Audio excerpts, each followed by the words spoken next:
After all this, you still... I still want that gas, yes. And you had better deliver. Hello again, dear listeners. Welcome back to the Greenhouse. I'm joined again by recurring contributor and DC correspondent Joshua. How's it going, everybody? Glad to I be hit back. you with the full first name. God damn it. Wow. It happens. Such a solid mood I had to be. Well, this is another current events episode. And it's a current events. You know what I mean? This is probably the culmination of everything we've been talking about. Yeah, the Amber Heard and Johnny Depp trial, it's really rough. Dog, I cannot imagine carrying either side of the fucking case, dog. How are you a Johnny Depp fan in 2022?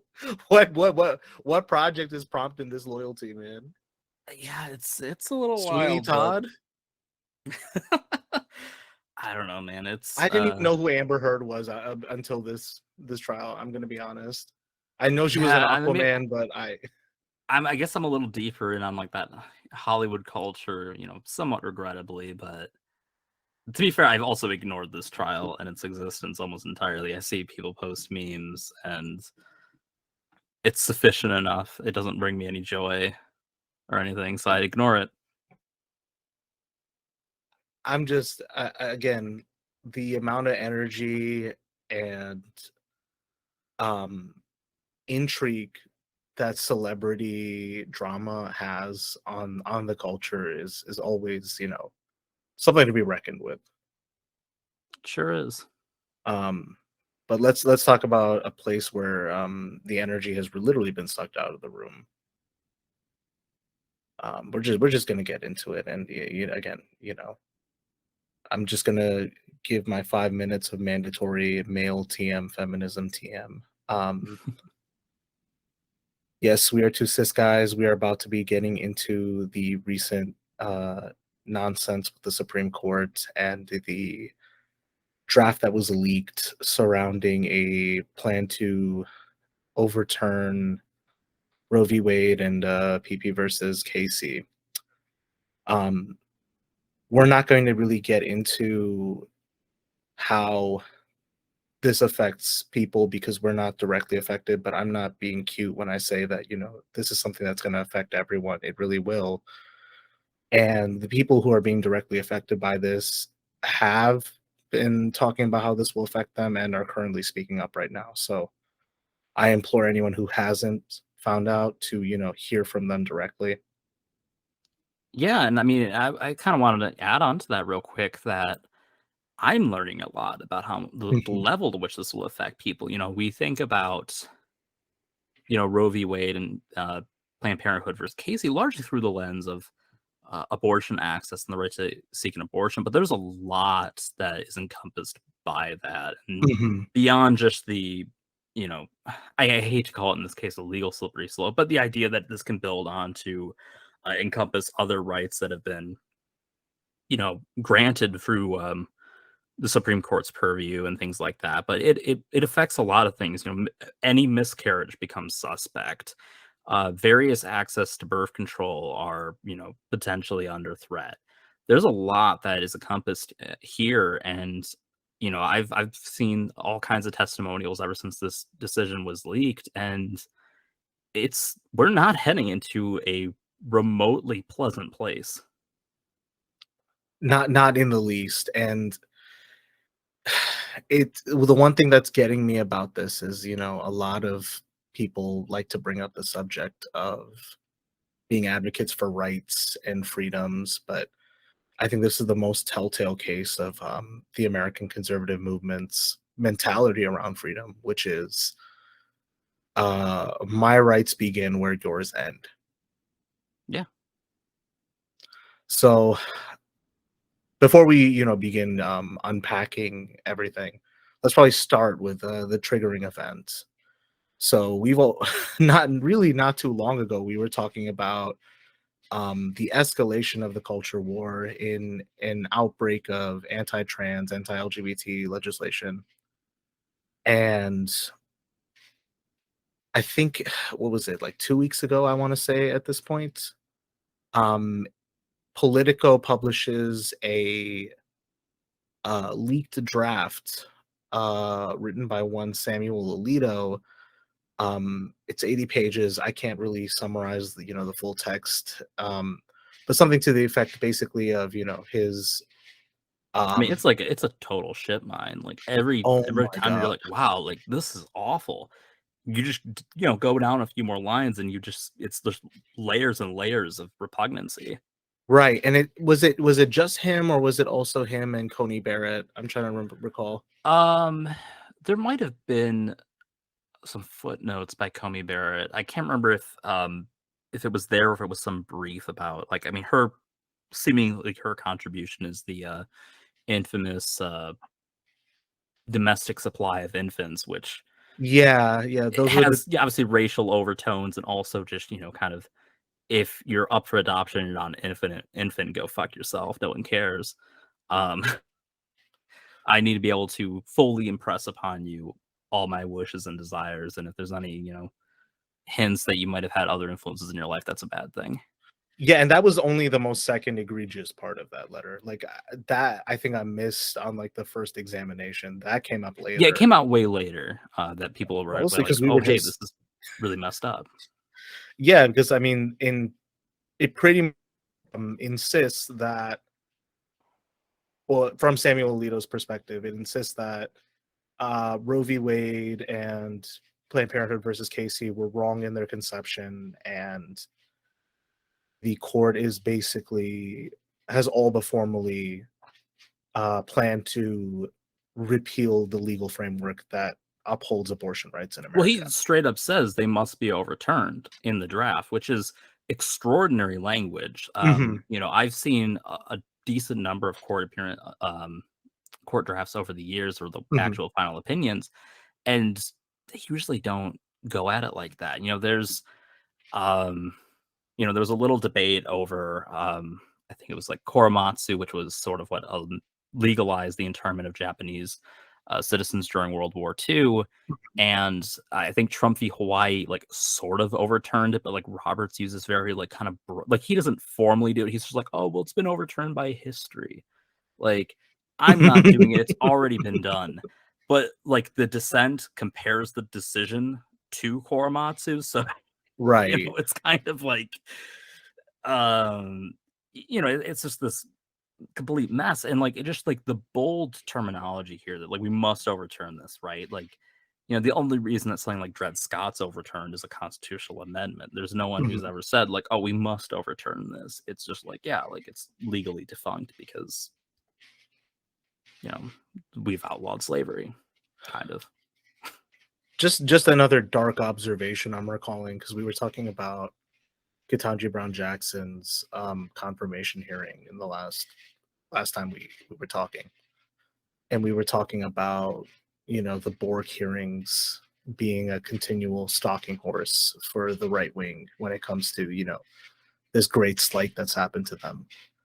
In some ways, you can say Bork has been vindicated, and more broadly speaking, something like this happening is, I mean, you don't want to pat them on the back and say good job, guys. It's more of like a recognition of, yeah, the pro-life movement, as they call themselves, or the anti-abortion movement more broadly, has has won, in a sense. And it's not a pretty truth to admit. It is not even something you want to think about. And 100%, yeah. And there's just a lot of I don't know. I mean, it's like the more you think about it, the more you dig deeper. It's like very much like there's 1,000 different turning points where you realize how this was secured, Right. right? And there's plenty of blame to be thrown around. Um, of course, a certain demographic in the Democratic Party only wants to blame Bernie Sanders for it, which is How? ridiculous. But whatever. I How? mean, you can blame. I mean, it's like there's issues of the Hillary Clinton campaign that sort of led to this. There's some share of blame there. There's, Ruth Bader Ginsburg not retiring in like Mhm. 13 at the latest. That was probably her best window. But really it's just like this culmination of like a failure in strategy. And And to be fair, as much as people are like, oh, like the conservative movement has really like worked hard to do this, in some ways they kind of have botched it in a lot of ways too. Like, Mhm. Reagan definitely appointed people who didn't necessarily help lead to this, right? You didn't Sandra Day have O'Connor, Sandra Day Souter was O'Connor, H.W. Bush, but even Kennedy. Souter, yeah. It was Kennedy HW, I can't remember. Might have been H.W., I don't remember. Yeah, but either way, it's those are there was clear missteps that like this clearly was never a super big priority for them, and to some extent you're seeing like sort of the fruits of their labors, but they liked using abortion as like this carrot for their base, and now it's gone seemingly because well, here's your carrot finally, like there's nothing left to offer you. And I know that has a lot of different electoral implications that people might think, but we've as much as we've talked about the culture war, this particular aspect of the culture war on women's rights and whatnot, this is going to be the dominating political issue forever now. Mhm. You could argue it was in some ways, but now every state election is going to be run based on abortion rights. I can practically guarantee it. I will be shocked if you do not see if there's a single state where there's like, some statewide election where this doesn't come up. I will be absolutely shocked. Mhm. And this isn't a question asking, but now it's worth asking in context now is earlier JD Vance, that ghoul, at a campaign rally was talking about how for him and his strain of the right, culture war is class war. Yeah.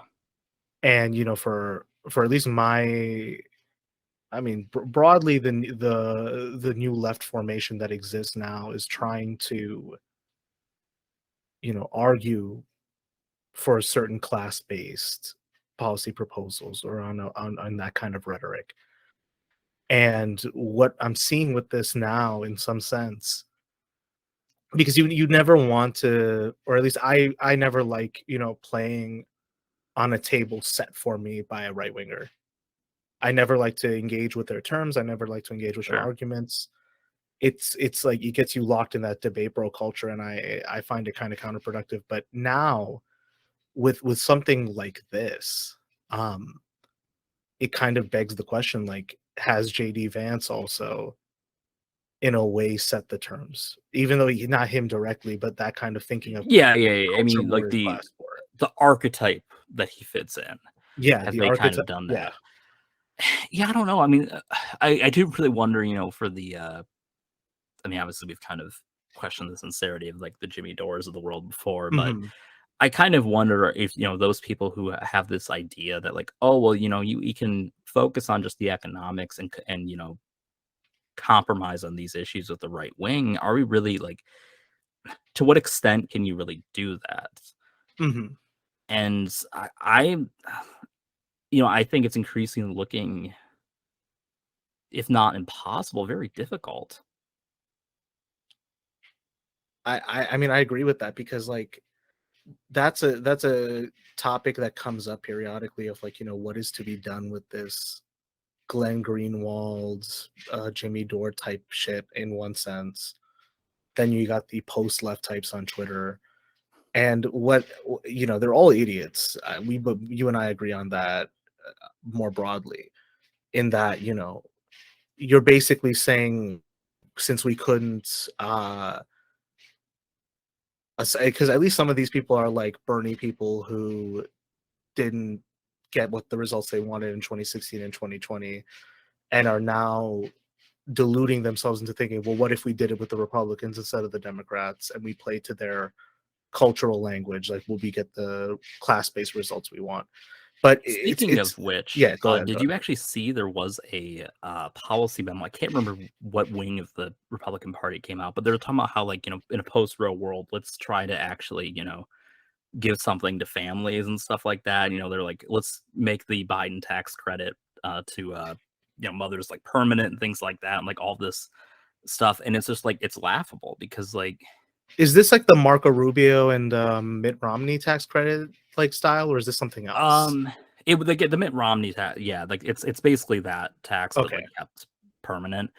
Um, but it's just wild to me because like, and you're seeing a lot of this with like the legal arguments. You know, if you're right wing intellectual cruiserweights like Ben Shapiro, who are saying like, oh well, of course this is the line that we'll stop at. Though we also hate Obergefell and like every other thing that the Supreme Court's done that's remotely left wing, but we totally won't overrule those. Where like even if you take them sincerely at their word that they personally have no intention of that, it's very clear that the movement has taken a life of its own and doesn't give a shit what they think and is going to be willing to just push the various extremes that they can. And Mhm. this is really only the beginning, I think. Yeah, because at some level, like you sent me this to me in the DM earlier of like Nancy Pelosi saying, this is not the Republican Party. No, that was Chuck Schumer saying that. But then Pelosi was talking about like, I want the Republican Party to exist, and they're hearkening back to this very fictitious, but maybe you could argue that like there was a Republican Party that used culture as a rhetorical trick, but was more interested in like a neoliberal economic program. They weren't really interested in solidly delivering the culture war as a material benefit to their base.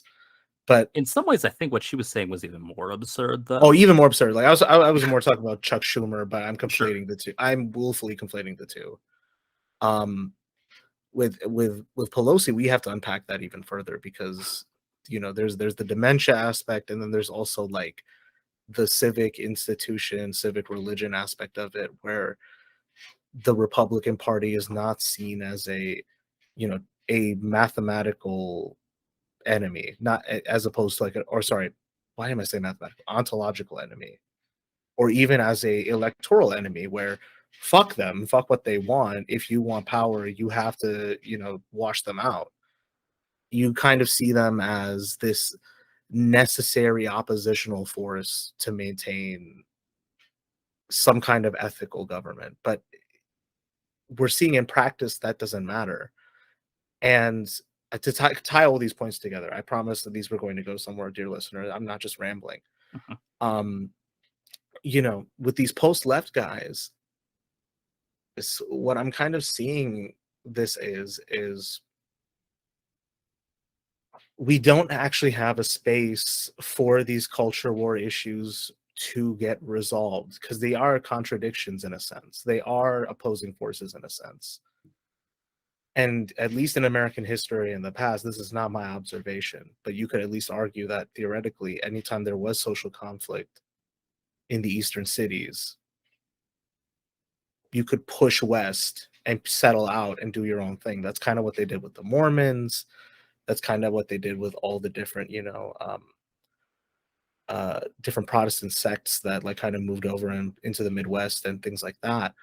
Um, but I think it's particularly with the end of history framework we're operating in now. There is no West to go settle. Maybe Join the Space Force. join the Space Force, or maybe you kick out some Palestinians and buy a house in Israel. Who knows? But there is no like territory. There's no like frontier to like conquer and plant your flag and like be left alone to your own devices. We're now all stuck with each other in real life. And even if you don't interact with people you don't like or you disagree with, everyone willfully walks into the internet and then is now forced to interact with these people and engage in all these stupid fights, which has had a role in kind of intensifying the culture war, it's whether or not people should take the internet seriously. I don't think people should. People have turned it into something to take seriously, and it has played a role in intensifying the culture war, especially on the right, I'd say. Well, yeah, I think too, like that, like ultimately, this is an expression too that the culture war goes. I think oftentimes we focus more on like the class dynamics and things like Right. that. But I think, frankly, it's like the cultural identities people have with their ideologies and various groups that they're associated with, be they willful participation or racial or ethnic groups, I think that those are like increasingly mattering more in this country and maybe Mhm. across the world than class identifications. Um, I think like the amount of people who cheer for billionaire overlords taking over their various web spaces and aspects of their personal life.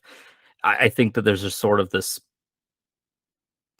surrender to the idea that there's never really going to be um, this cultural revolution from a class aspect. So I think people have Mhm. just settled into their cultural camps, and this is just one of many consequences of it.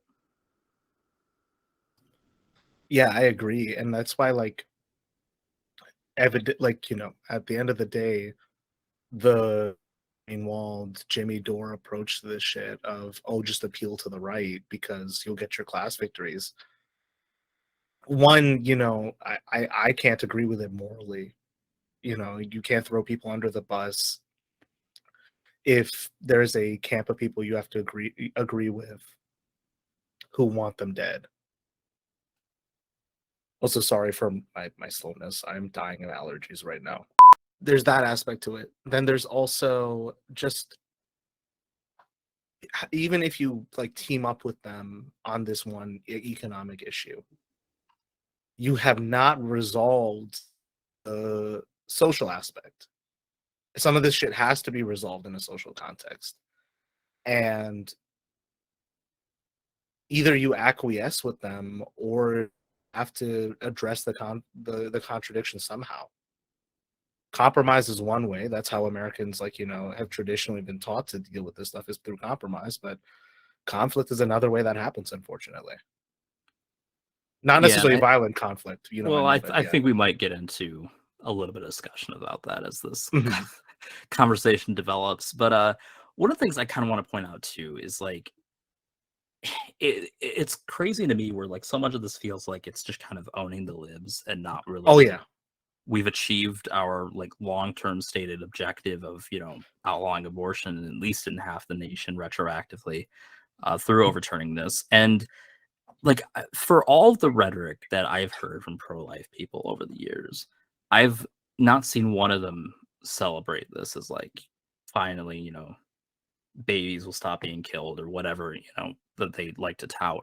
It's all focused on, well, actually, this is a major defeat because this was leaked, and that's the true insurrection in this country. Forget January 6th. The fact that this court decision, and in all likelihood, you know, not to get too conspiratorial here, but like in all likelihood, this decision was most likely leaked by a conservative justice, one of their staff, or maybe one of theirs wife. I won't say who, but you might be able to guess who.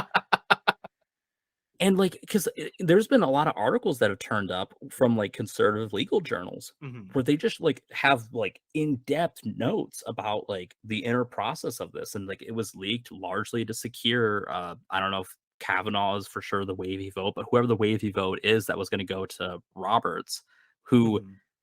in all honesty, was probably just gonna give, like, a soft overturn of Roe, which would be like, I think his objective, according to one of them, was basically just uphold the Texas law, but still say that like Roe and Casey are on the books, which would Mhm. they really be at that point? I would say no.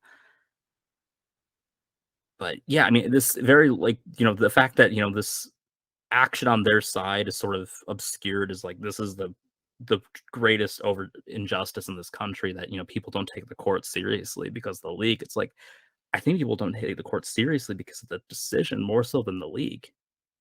Oh yeah. Oh yeah. And like there's definitely a disconnect between the civil religious culture of elites, especially like these days compared to even loyal democratic followers, like who are, average working people. Not necessarily all of them, but I mean, well, let me rephrase that. Even among the average Democrat, there is a lot of disappointment with that kind of culture because I think more and more people are seeing this. Well, we voted and nothing is happening. Even John Oliver is saying that, Well, you know, and here's the thing too, is like, the continuous calls for voting. I mean, there's like certain logical arguments with it, right? I mean, like this year, right? Like, I mean, obviously the governor race matters, but it's like, okay, you know, we have two Democratic senators here in this state. I don't, yeah. not to dox ourselves, uh, but we have two Democratic senators here, neither of which are up for reelection, so we can't vote for them. Um, so what are we doing that's going to affect anything at the federal level? Nothing. Mhm. But because it's just the way the country's broken up, you only have your vote only counts so much. But Right. also, like, for something like this, you're essentially like, okay, well, if we just keep voting and somehow winning the presidential elections for the next 20 years, eventually, Alito and Thomas will have to retire at some point. So then we can finally change the balance of the court. But like, that's such a long game with people Mhm. actually suffering in the meantime, and there's just not a clear remedy for that, and, it's sort of a feature of these lifetime appointments that, well, there's only a few ways those can end, Right. and, not that's not necessarily a call to action, but, Not there's actionable, not a threat, not parody satire in the game. right, Satire. it's This is but satire. Yeah. yeah, but it's like, like, there's only if you're really upset about that, there's only so much you can do legally. Which is pretty much nothing legally, but Well, and that's exactly like the point. Again, dear listener, we hear you for your calls to get more organized episodes. This is a free show. I'm sorry.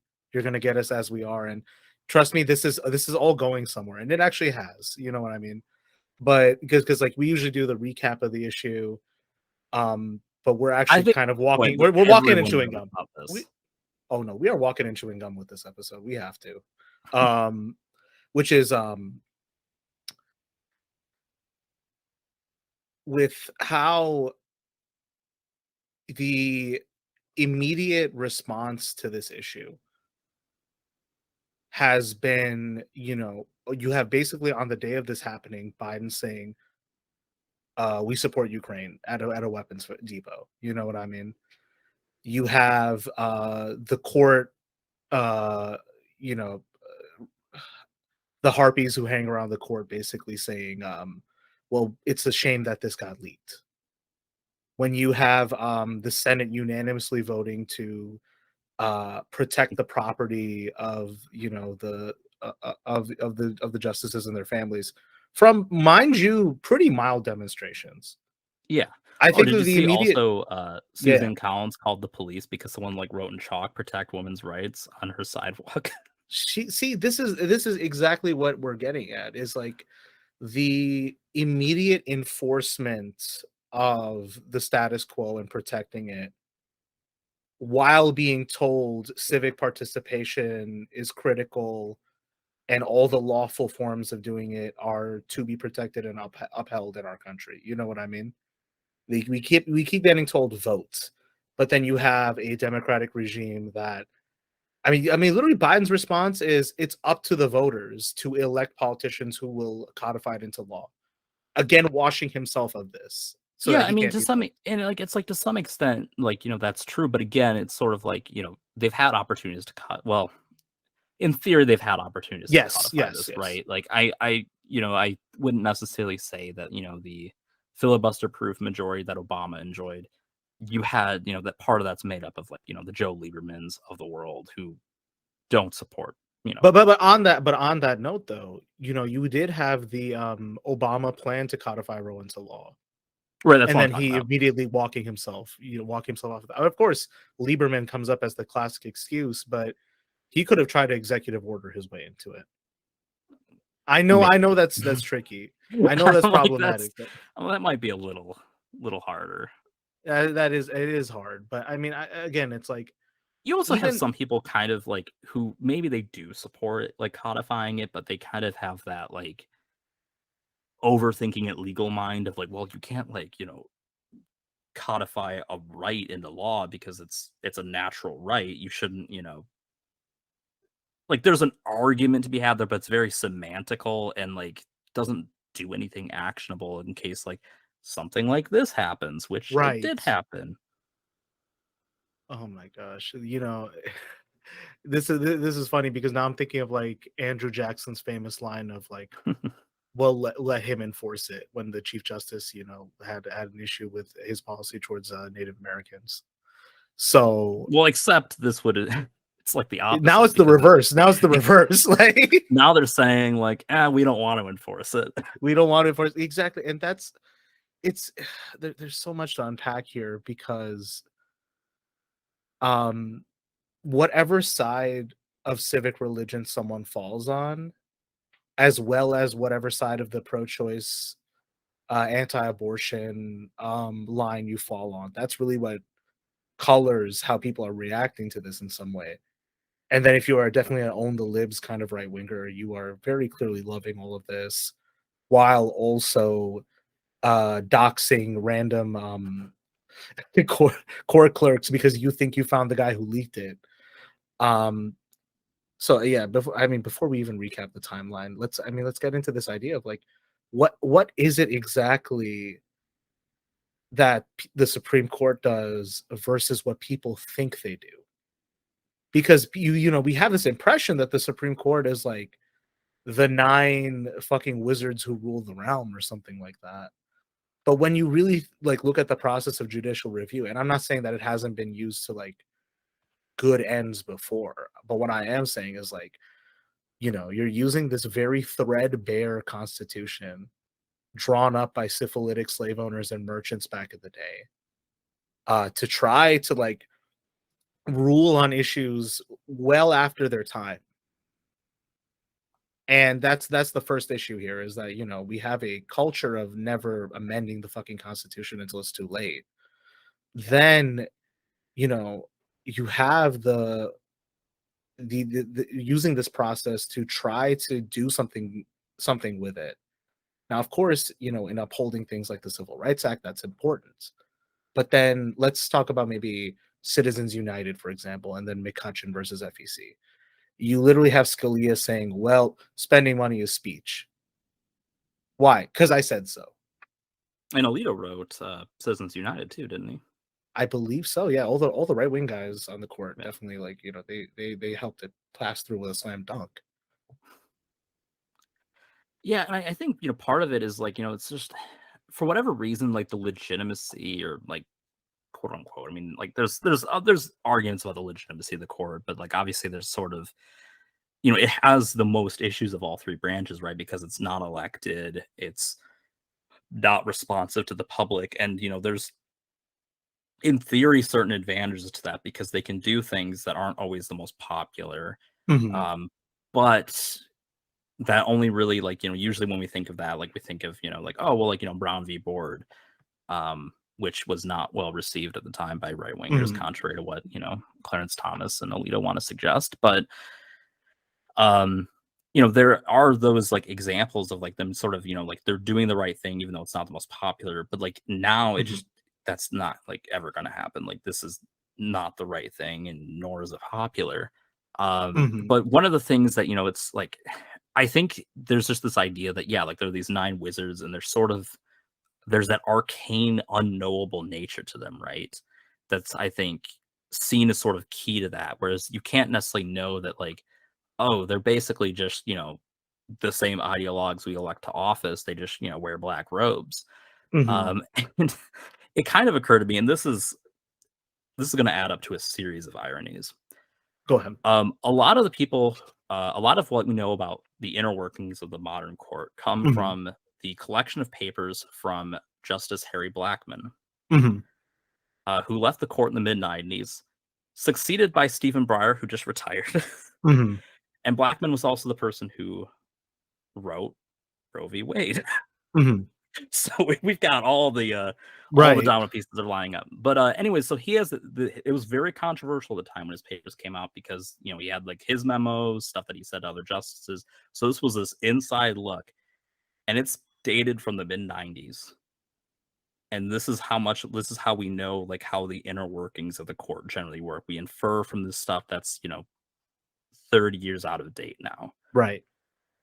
Or more, because obviously he was on the court longer than the mid 90s. But which, I mean, to me is just like kind of crazy that like it's like that's how like, you know, shadow organization this is. So like that's why it's sort of a big deal when something like this happens. And you know, again, to sort of like kind of put the nail in the coffin that it was probably that it might have been a liberal who did this. Why wouldn't they have just leaked the draft in February, which was when it was dated and passed around? Though I also have another like slight conspiracy that it might have been the reason Breyer decided to retire. That's highly likely. That's highly the timeline likely. lines up really well, and like maybe this was like him, like, oh holy shit, there's no save in this. Like I'm out of here. You know, like I care all about like the legitimacy of this institution, but like it's gonna be gone in a month. Like handing my resignation to Biden. I mean, oh my god. I need a moment to process that. Oh my god. Have I gone too deep into like the No, you're conspiracy not. well You're on not that going one? too deep. I'm just like, I just came out the gate so fucking mad that like I derailed my own podcast, which is fine. Who gives a shit? But it's like the actual like time, the way that, because now this gives me a good way to recap this almost in context now, because as soon as the leak comes out, yes, there's the initial round of like you know, the real like pro-life triumphalists come out to own the libs. You have the immediate shock and surprise that is that most of it is justified.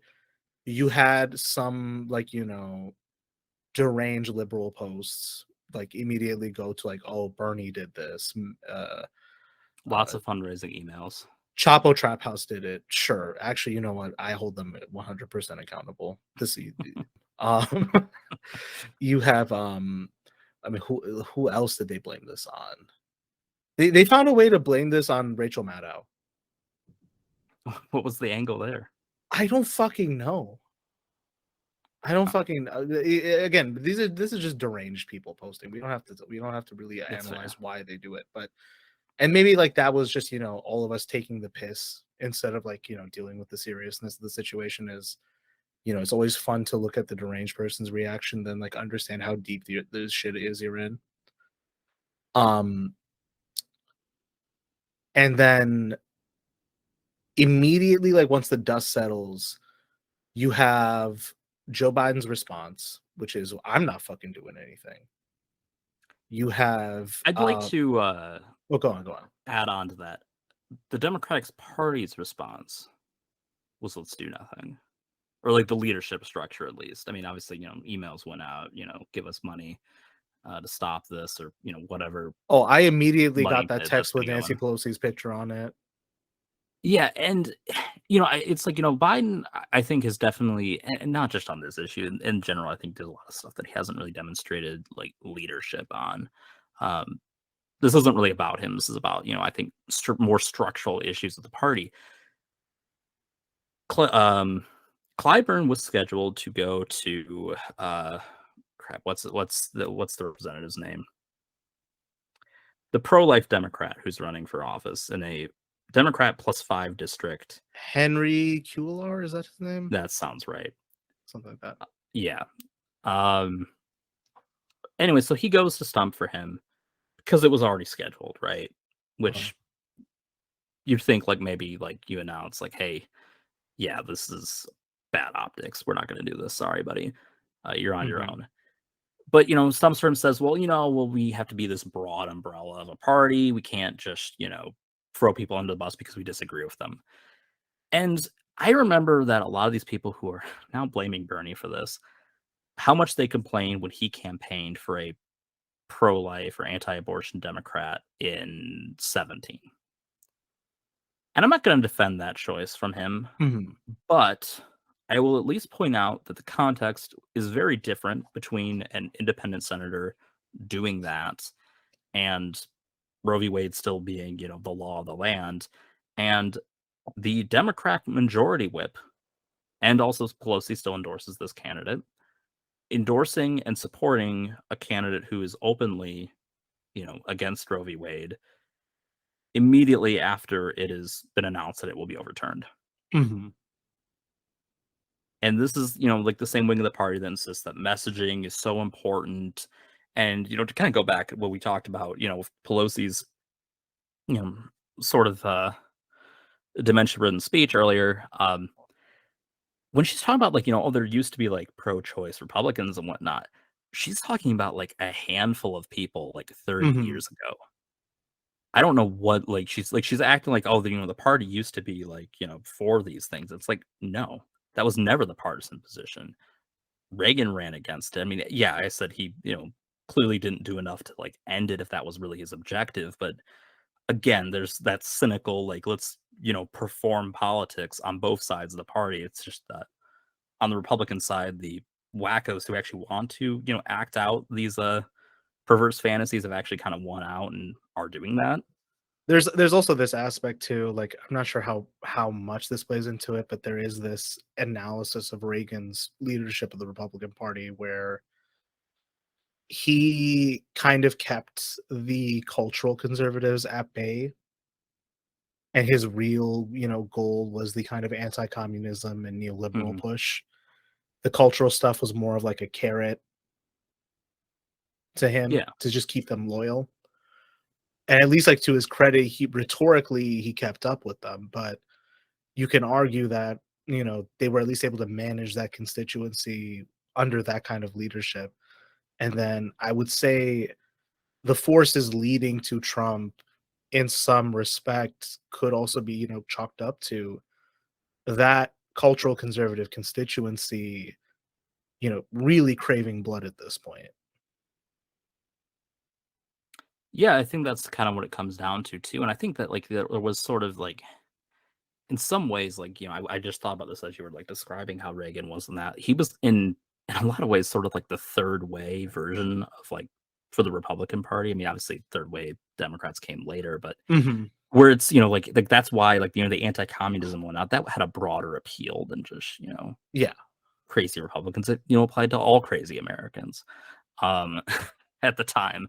So like you had, you know, there was like those things that I think were more agreeable, and that's why he had, you know, more solid coalitions than what they see now, where they are pretty firmly a minoritarian party and not, you Mhm. know, representing this silent majority or anything like that. But you know, they're doing whatever desperate attempts they can to maintain power through different means with very little pushback. And again, like I said, you know, the Democratic Party's response to here is very lackluster. I mean, yeah, like there's not really much they can do in this situation. I fully respect that.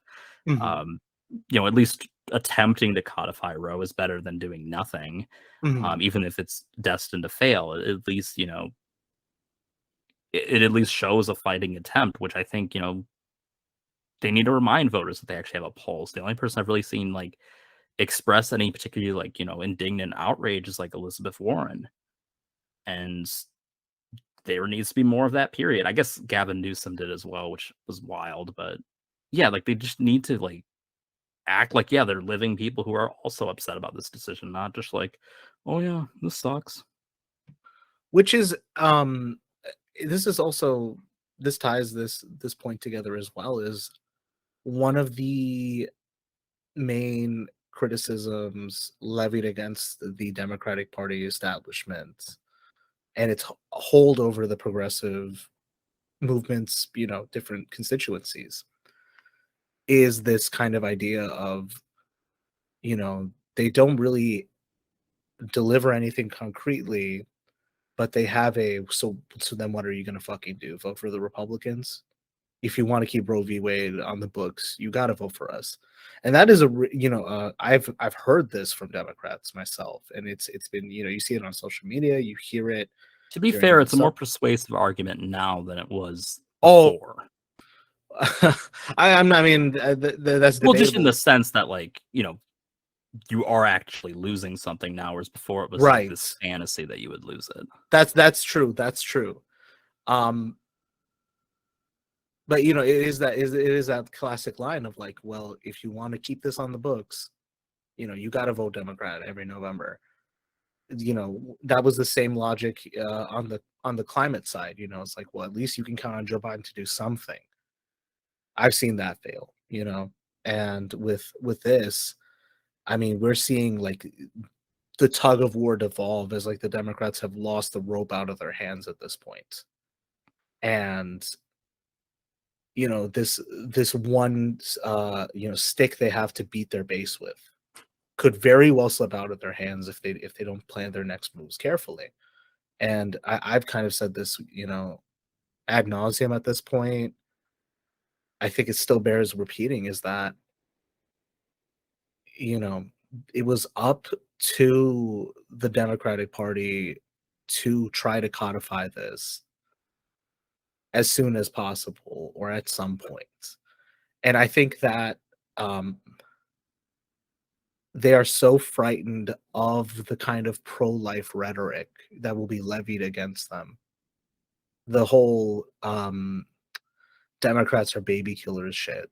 You know what I mean? Well, and a lot of that comes from the way that they've chosen to engage with this debate, right? They've Exactly. chosen to make it, like, oh, well, abortion's still an ugly thing. We don't want it to happen, but it's your body, your choice. Like it's always this very hard to support thing, and some of it's because they're older, they're religiously conservative, Mhm. whatever. But like that line has kept, I think that movement, we're like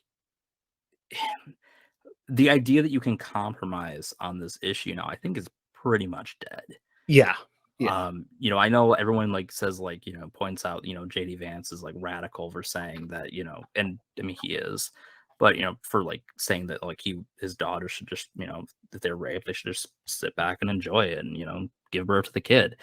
Yeah, that's really awful, but like in theory, if you actually believe that, principally that like this is that this is a life and it's sacred for, at least until it's born, then screw it. But if you believe that, then like why should there be like, oh well, in the first trimester or like whatever type of compromise? Like it's been clear these people have those views for a long time, and there's just been a very slow, if like any acknowledgement from their opposition that like you can't really compromise with them on this issue, and yet they keep trying to.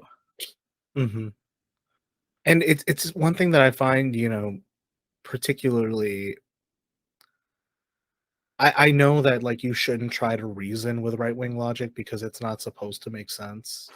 It is all about domination and control, but, like, it just bothers me so fucking much that, like, they have to jump the fence to be libertarians, to be on any side of the abortion struggle, and even then, you've got ghouls like Rand Paul who are, like will say they're libertarian up until then, you know what I mean? Oh You've yeah, I got mean, the idea that he's a libertarian, I think that's anyone who still that believes that, they're out of their mind. there's that, and then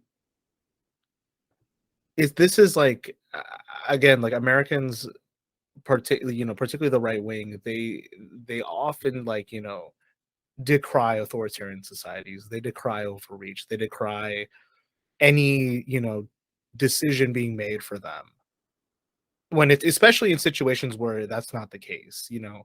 We've seen people enjoy a lot of the standard consumer convenience, especially like during a time where there needed to be some action taken on pandemic restrictions, and people refuse to even abide by those. But these same people um feel comfortable calling the shots on one of the most, I mean, medically critical events in a person's life. You know what I mean? And it's not even just the birth stuff. I mean, even things like birth control, are prescribed to people for reasons outside of contraceptive use. Yeah.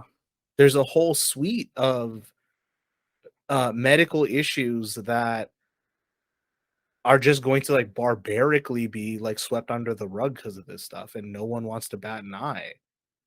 Um, because there's just this desire to like control someone else's decision because you have been told they are repugnant or that uh what they're going to do is repugnant. And what I find especially telling about that pro-life logic, is that the life of a child is sacred, blah blah blah blah blah. How do you justify all the deaths this country has caused? of children in our imperial, projects of shit. Iraq, Afghanistan, Latin America. I mean, dear God, this country is great at killing kids in that respect, and these people don't bat a fucking eye. Well, I mean, a lot of them, I mean, their religion is conflated with, frankly, white nationalism. Like, why Mhm. should they care about those kids? Um, And no that's one wants to what it talk boils about down that to. aspect of the pro-life movement, is that Exactly. this is stemming from the whole great replacement, declining white birth rates anxiety that they have. And it all focuses on like more so like the well, they oppose like universal childcare and all that stuff, which yeah, that's an own completely separate one. But like just paint them as racist. I mean, you don't have to paint them, just acknowledge that like, yeah, like these Mhm. people are kind of fucked up. It's like, there's no need, in my book, I don't think you should go out picking fights, but there's no need to like engage some of these ideas in good faith, especially ones that like, if you know a set of ideas is like damaging to people, as we're finding out that, the pro-life movement wants to take freedoms away from people, wants to actually, that will say what Bork would say out loud that the other people wouldn't say, that, if it's up to the life of the child or the life of the mother, kill the mother, I don't care, this baby Yeah. deserves everything. But when it comes to supporting raising And children. isn't that like a quick aside, isn't that kind of wild too that the baby deserves, to live without the mother. Yet, if a gay couple wants to raise a baby, the fact that it doesn't have a mother is just can't comprehend it. And like, I was talking about this with the guys from Mind Games, last episode, is, America hates fucking kids. And you know what? I still stand by that. The pro-life movement, I would actually, yeah, I'll put the two together. The pro-life movement fucking hates kids. Yeah. I think, you can maybe like, I think that Well, observation as being and quite and maybe nationalist applies, but yeah, I was gonna say maybe this is like somewhat unrelated, but like I always remember like where like because one of the arguments that usually comes up, in this debate is like, well, what about like if the child's born with like this horrible medical condition or whatever, and they're like, oh no, they should totally be fine. And I or they always accuse you of being a remember eugenicist. Yeah, but I always remember, like, when these, like, pro-life people, they're like, "Oh, well, I gave birth to this, child who has every issue on the book," and they Mhm. just bring them around as a prop to their rallies. Exactly. They don't care. This this is my prop to show that, like, I'm, this righteous mother or parent or whatever. They don't care, like, I mean, like, I'm sure that's, like, I mean, I'm sure life in general was probably pretty uncomfortable for that kid, but, like, I imagine that explicitly is probably super uncomfortable. Well, and that's what this goes to, right? Is that, to these people, people with disabilities are props. Yeah. They are once again, like we were talking about with, victims of sexual assault in political discussions. It's the same process with these people, is, for their precious anti-abortion shtick. Anyone with a disability, anyone who had some kind of traumatic event during their birth, or like, um, had to make those difficult decisions about childbirth, all of those people and their trauma is just a football for them. Yeah. So I guess, let's try to maybe tie this together and conclude in something meaningful, maybe. Um, how do we contextualize, our power in this system? Because it my immediate gut reaction after this pass was like, wow, we are fucking powerless. If you have something Yeah. like the Supreme Court just unilaterally pull something out their ass like that. Yeah, and I mean, as I said, like, it's not that I'm not trying to like suppress like the vote or like that I desire to vote. And I mean, I think that this issue electorally, I mean, I guess it makes, maybe people actually pay attention to state politics and stuff like that, Right. because that's going to be where this is largely settled. I mean, I wouldn't be shocked if Republicans attempt a nationwide ban. We'll see. Um, I mean, the last thing you want to see is like that you have to like, organize like this underground railroad of abortion doctors or something like that to Which do we're that. I going mean, back to the old days, basically. right, yeah. And what and I kind of want to push back on that a little bit too, because I've seen a lot of people say, like, when everyone's like, "Oh, this is like Sharia law," they're like, "Oh no, you're actually allowed to get an abortion under Sharia law," or they're like, "Oh, this is like the dark ages." Like, actually, you could get a safe abortion in the dark ages. And it's just like, man, like that's how regressive we are. We're going like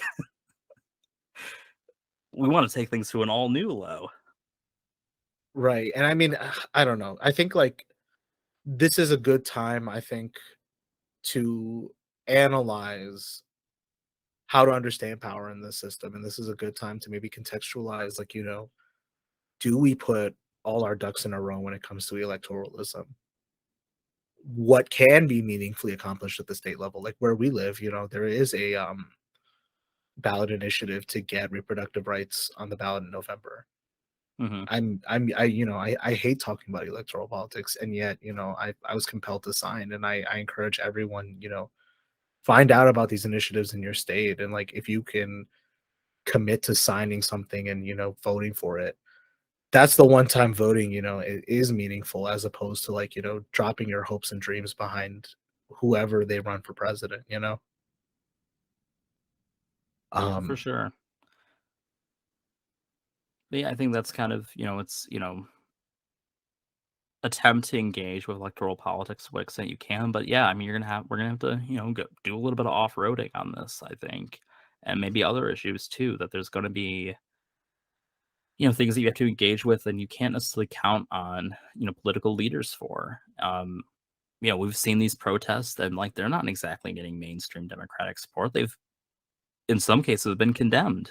Chuck right. Schumer is surprisingly the only one who said that, like, yeah, like this is good that people are protesting outside people's homes, which God. was wild to me that of all people, Chuck Schumer would be the one who, Which also, like, this keeps coming up, by the way, is like every time there is a protest, like people always talk about do nonviolent protest, do nonviolent protest.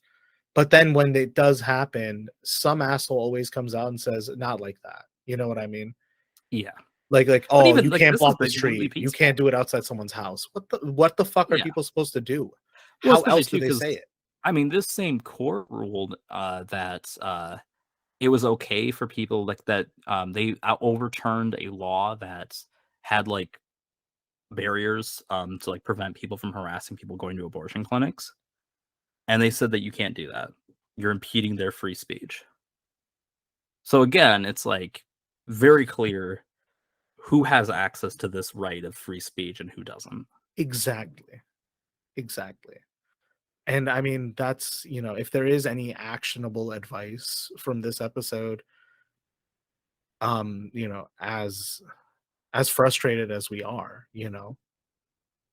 it is to reject the culture war narrative. It is to reject worshiping our civic religion, because the culture war is only going to it will end in blood one way or another. And for everyone baying for a new civil war, like that is not, like, I'm not saying like, oh, let's all like hold hands and kumbaya. I know that's not easy, but what I am saying is like there is real pain that needs to be addressed in this fucking country, and everyone wants to own the other side of the culture war more than they want to Actually lift win. someone up. Exactly, actually win or help someone out of their suffering. You could do Yeah. either one meaningfully. Pick your favorite one, if anything. um but again, I apologize for how the state of this show. Rest assured, it is leaps and bounds above the state of our country. And it's free, unlike this country. Uh, Gotta end on a positive note there. yeah. I think that's the best note. Watch the show for free. One of the few things you could get away with in this country. Oh my god. Oh my fucking god. Okay. For a show that's better than this one, Josh is the co-host of MonsterPop, a pro wrestling podcast. I will share all the links in the description below. Anything else you'd like to plug today, Josh? Yeah, that's kind of it for today. Next episode's gonna be a little racy, I think. Um, but I don't know. This is sometimes where like there's weird crossover things. Like we didn't talk about this particular issue, but I did make some jokes about certain people and their right wing politics, and that should be a good listen for anyone interested. I will share those links in the description below, as well as some couple. Oh my god, I'm stuttering through this one. No cuts. Fuck it. I will include some links to places you can show some support, especially for people who will be directly affected by these stupid acts going on in the Supreme Court. Till then, Look what you've done to him, SCOTUS. Look what you've done. You've taken this fail podcaster and made him even more fail.